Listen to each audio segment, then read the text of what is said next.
Finalmente, depois de tantos anos de trabalhos tão bons, o Villarreal teve o que merece. O primeiro título de sua história e com um grande estilo.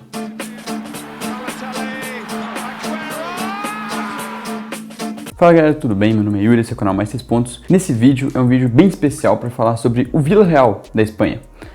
O time conseguiu hoje, no dia que eu gravo esse vídeo, na quarta-feira, vencer o Manchester United, o gigante Manchester United, na final da Liga Europa, nos pênaltis, uma disputa de pênaltis excelente, e conquistando então o primeiro título de sua história, a Liga Europa da temporada 2020-2021. E o Villarreal, é até chocante você imaginar um pouco que esse time conseguiu só agora o primeiro título de sua história. Enfim, eu vou falar um pouco sobre a história do Villarreal. O Villarreal é um time de uma cidade minúscula na Espanha. A cidade do Villarreal, que se chama Villarreal, tem apenas 50 mil habitantes. Ou seja, era um time pequeno. O Villarreal é um time totalmente relevante no cenário espanhol e principalmente no cenário europeu, que apenas na temporada de 98 e 99 conseguiu acesso pela primeira vez na história para a primeira divisão da Espanha. E desde então, podemos aí resumir nos últimos 20 anos, o Villarreal mudou totalmente essa história. Subiu então para a primeira divisão, disputou a primeira divisão espanhola pela primeira vez em 99 e 2000, e depois disso engatou excelentes projetos esportivos, projetos diferentes dos padrões na Europa e foi colhendo excelentes resultados, apesar de nunca ter sido campeão espanhol.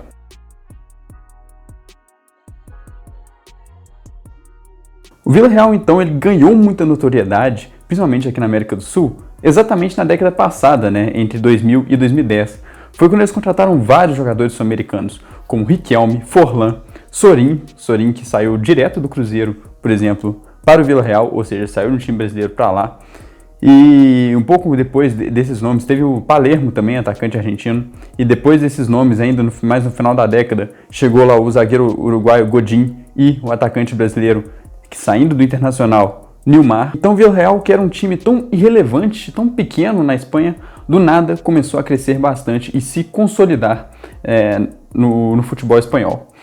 Nessa primeira década, com todos esses jogadores sul-americanos, com essa grande mudança, o Villarreal já começou a sempre ocupar o topo da tabela no futebol espanhol, bateu semifinal de Liga Europa em 2004 e semifinal de Liga dos Campeões em 2006, perdendo para o Arsenal por 1-0 na Inglaterra e empatando em 0-0 na Espanha. Ou seja, por muito pouco o Villarreal não disputou uma final de Liga dos Campeões, que seria contra o Barcelona, inclusive, outro time da Espanha.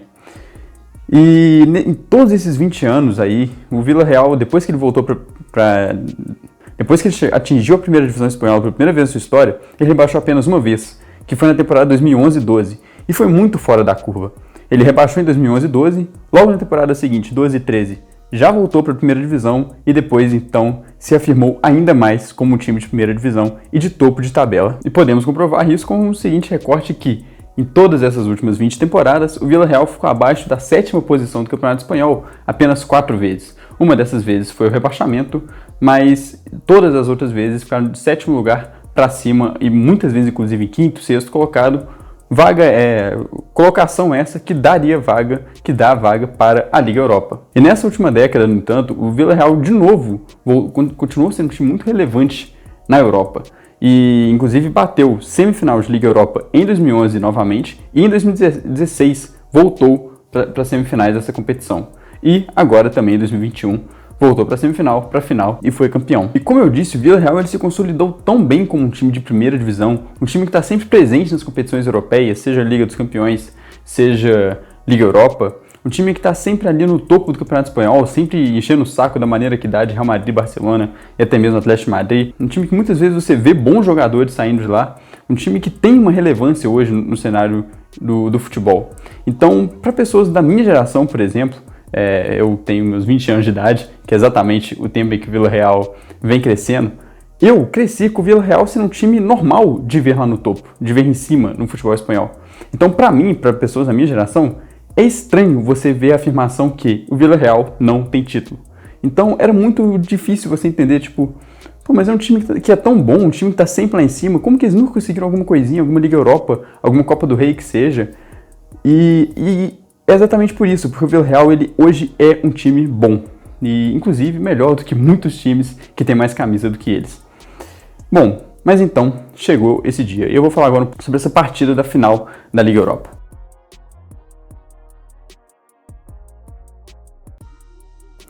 O Villarreal, ele tomou uma postura muito defensiva. Ele teve um pouco de medo, isso eu confesso que me decepcionou um pouco, esperava que esse fosse um pouco mais pra frente do United, mas assim, foi a estratégia que eles tomaram e deu certo, então não importa se me decepcionou ou não. O Villarreal, ele abre o placar ainda no primeiro tempo, o Dani Parejo bate uma falta na área e Gerard Moreno, o maior ídolo da história do Villarreal agora, não há dúvida disso, abre o placar para o time espanhol.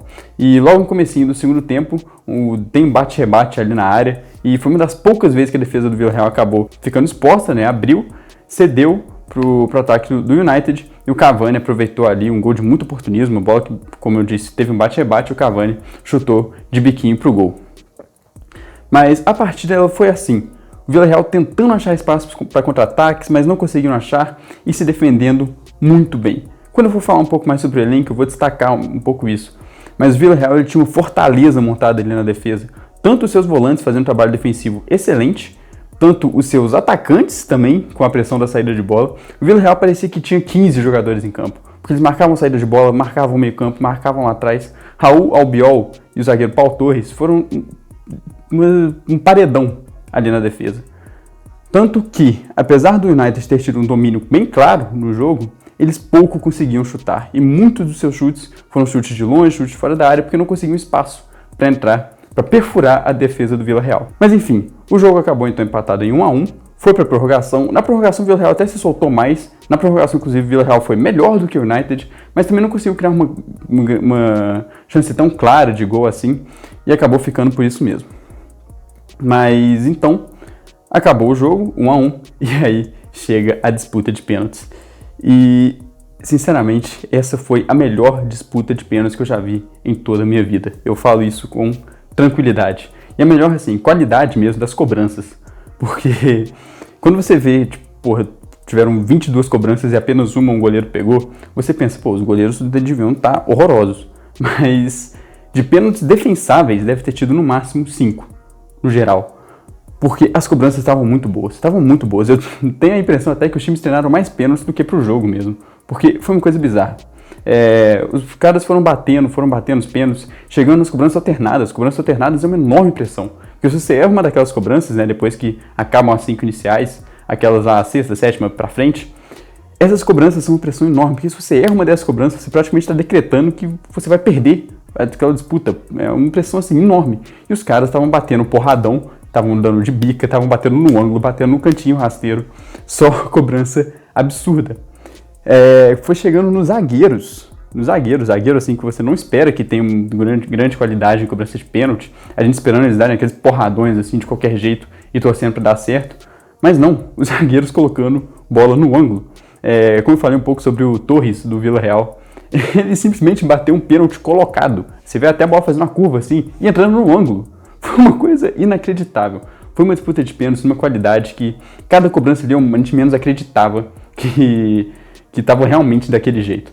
Até então que chegou nas cobranças dos goleiros. Então, era goleiro contra goleiro, Rulli contra De Gea.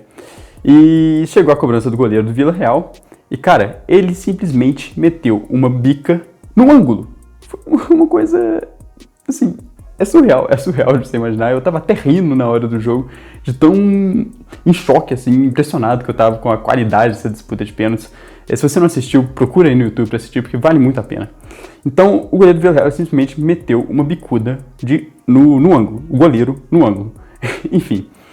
E aí, chegou a hora do De Gea, grande ídolo do Manchester United, mas também numa fase ruim, bateu o seu pênalti e ele cobrou, e o goleiro Rulli do Villarreal defendeu a cobrança dele, e aí sim sacramentou, o Villarreal era campeão pela primeira vez em sua história. Só para falar um pouco do De Gea aqui, o vídeo é focado no Villarreal, mas eu acho muito injusto que crucifique ele por conta dessa disputa de pênaltis.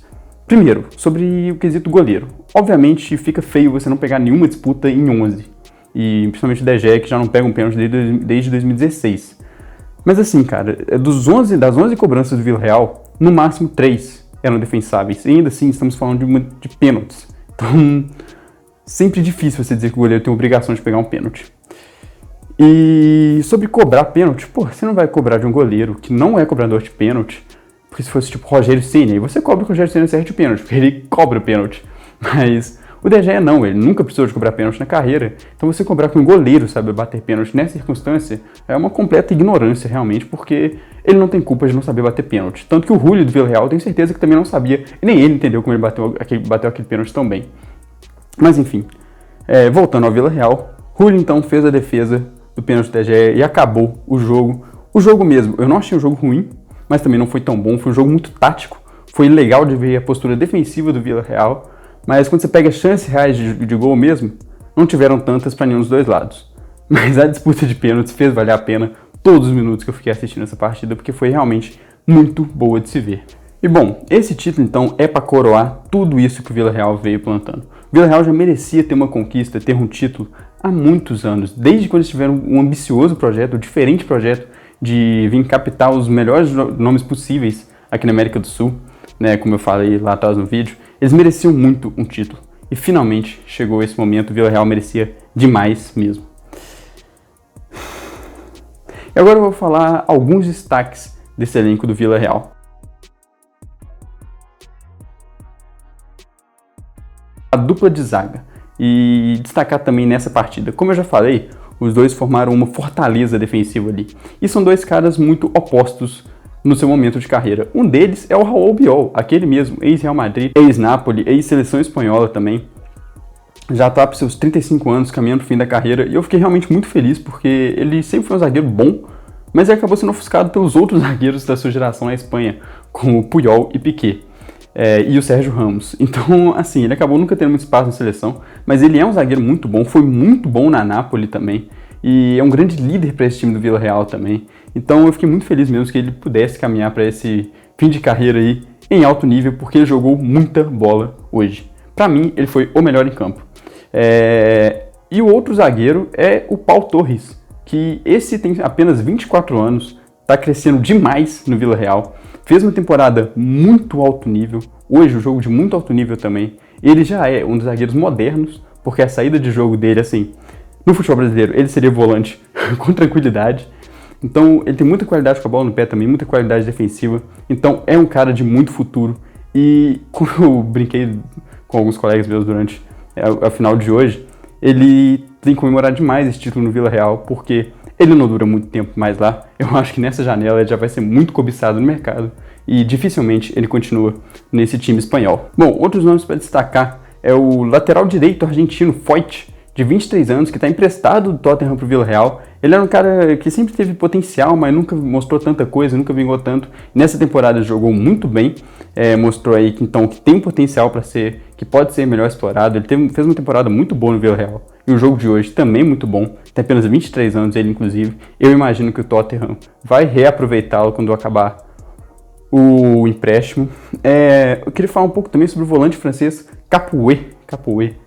Não sei muito bem pronunciar o nome dele. Enfim, ele é um cara que não teve muito destaque assim também. Inclusive, ele nem era titular absoluto do Villarreal. Foi comprado em janeiro desse ano ainda por 2 milhões de euros apenas. Então ele foi comprado apenas para compor o elenco mesmo, ser mais uma opção ali de volante. E calhou que ele foi titular nessa final e jogou muito bem também. Inclusive, segundo a UEFA, eu não concordo, como eu disse, foi o Raul Biol para mim, e depois o Torres, mas a UEFA premiou o Capoue como o melhor em campo na final. Eu também não acho meio absurdo, ele também jogou muita bola no sentido defensivo. Então é bacana de citar ele aqui também. Outro cara também que eu tenho que fazer questão de citar aqui é o outro volante que fez dupla com o Capoue hoje, e esse sim é titular absoluto no Villarreal, e um ex-ídolo do Valência, que é o Dani Parejo. Saiu chutado do Valência naquela zona daquele time, foi de graça para o Villarreal aos 32 anos, e ele jogou muita bola. Foi um grande cérebro desse time, o organizador do time, o cérebro do meio-campo deles, o iniciador de todas as jogadas do time. Muitas vezes a bola passa por ele. Inclusive, na final, ele deu assistência, uma bela assistência, inclusive, para o Moreno no gol do Villarreal. Jogou muita bola também o Dani Parejo na temporada e principalmente na Liga Europa, sendo um dos grandes assistentes do Villarreal. O Villarreal conta também com 3 pontas que são muito habilidosos, têm muito futuro, são muito jovens, ainda tem muito a ser lapidado também, tanto que eles não conseguiram traduzir muito essa qualidade de jogo deles em números, mas o Chukwueze, nigeriano, o Pino, o Jeremy Pino, que foi titular hoje, inclusive o Chukwueze estava lesionado, e o Ferninho, esse de apenas 18 anos. Esses 3 jogaram foram alternando posição ali ao longo da temporada no Villarreal, e os 3 mostrando muito potencial. São 3 pontas que vale a pena demais ficar muito atento, que eu acho que eles vão vingar demais ainda. Como eu disse, tenho que ser lapidado, tenho que melhorar ainda, mas eu vejo muito futuro nos 3. E por fim, um centroavante do time, Pau Alcácer, aquele mesmo, ex-Borussia Dortmund, ex-Barcelona. Ele tá no Villarreal já há algum tempo, o Villarreal comprou ele. Ele recuperou um bom futebol, inclusive, foi muito útil para o time, acabou sendo reserva nessa final para o Carlos Bacca. Não era o comum, ele geralmente vinha sendo titular, mas acabou que ele entrou no jogo também, criou algumas chances, tentou algumas bolas lá. É um cara que ainda conseguiu recuperar um bom nível e foi sim um jogador muito útil para o Villarreal, inclusive foi o 2º artilheiro do time na temporada. Porque o artilheiro do time é o que eu deixei para falar em especial aqui por último, porque é o grande craque desse Villarreal e, como eu já falei, o maior jogador da história desse clube, e inclusive hoje com o gol se tornou o maior artilheiro da história do Villarreal, que é o Gerard Moreno. Esse cara jogou uma bola absurda nessa temporada. 30 gols, 10 assistências em 46 jogos. Se ele não foi o melhor espanhol nessa temporada, ele só perde o Marcos Llorente do Atlético de Madrid. Mas assim, os dois num nível muito parecido. O Gerard Moreno jogou muita, mas muita bola nessa temporada no Villarreal. E eu vou deixar um print aqui para destacar para vocês o quanto ele foi decisivo, principalmente na Liga Europa. E inclusive principalmente no mata-mata. Eu vou deixar aí na tela os números e vou falar um pouco para vocês também sobre as performances dele no mata-mata dessa Liga Europa. Eu vou destacar que o mata-mata apenas, porque como vocês podem ver, na fase de grupos ele pouco jogou e entrou em apenas 3 jogos, mas jogou pouquíssimos minutos neles. Então é principalmente o mata-mata que eu quero destacar. Primeiramente, a gente já pode reparar que de todos os gols do Villarreal, ele não participou diretamente em apenas 3 deles. Vamos lá, primeiro contra o Salzburg, ele dá uma assistência no jogo de ida e não participa de um dos 2 gols do time. No jogo de volta, ele faz os 2 gols na vitória por 2-1. Depois, contra o Dinamo Kiev, 2-0 na ida, 2 assistências dele. 2-0 na volta, 2 gols dele. Depois, quartas de final contra o Dinamo Zagreb. Na ida, 1-0 com um gol dele. Na volta, 2-1 com um gol dele. Depois, semifinais contra o Arsenal, 2-1 na ida, 1 gol dele e na volta, 0-0. Depois, final contra o Manchester United, 1-1 no placar e de novo, 1 gol de Gerard Moreno. Ou seja, em 12 jogos na Liga Europa, ele fez 7 gols, foi o artilheiro da competição e ainda deu 4 assistências. E isso porque ele não atuou pela fase de grupos, basicamente, porque senão seus números poderiam ser ainda melhores. A temporada do Gerard Moreno foi realmente muito absurda e é tranquilo de afirmar que ele é o maior jogador da história do seu clube. Isso quer dizer que ele é maior do que um Riquelme, por exemplo, pro futebol? Não, ainda acho que não. Forlan também não. Mas no Villarreal, sim, ele é maior do que esses caras, apesar de toda a importância que todos esses sul-americanos tiveram para essa crescência do Villarreal. E agora eu quero só finalizar o vídeo falando um pouco sobre o treinador desse Villarreal, que é simplesmente o senhor Europa League, que é o Unai Emery.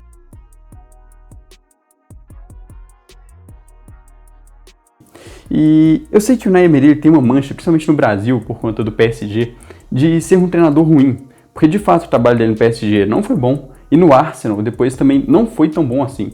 Se bem que depois o Arsenal entrou numa fase tão ruim que a gente viu que talvez o trabalho do Emery até fosse bom lá. Enfim, mas não dá pra você falar que o Unai Emery é um treinador fraco.